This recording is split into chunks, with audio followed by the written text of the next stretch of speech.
thing that's made the biggest difference in my vibe coding isn't so much the prompting, although that's important. It's knowing when to start a new chat. I'm a product designer, and one of the things that we do in software development is we develop only a tiny feature at a time.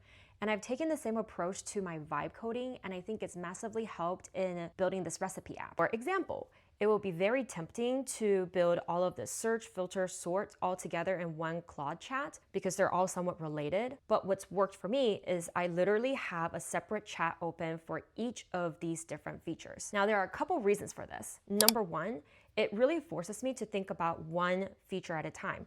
For example, filtering on the star rating. What does it look like? What happens when you click on it? How do you clear it? The second is something called the context rot. Imagine that you're building all of these, sort, filters, search, all within one chat, right? You've already done the search, you've already done the filters, and now you're working on the sort. Now, Claude still has all of this history about the filters, about the search, cluttering its memory. And so it's much harder for him to focus at the task at hand, which is the sort. It's the same as asking a person to do 5 things at the same time instead of focusing on one.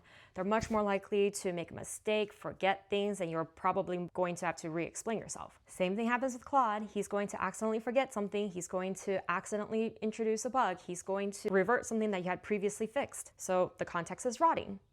Context rot. Now, I use Claude, but this will happen with all coding agents because all LLMs rely on context, right? So this will happen to Codex, to Cursor, and to Copilot. If you found this helpful, follow along because I will be vibe coding quite a few apps and documenting all of them, the highs, the lows, and all the learnings in between.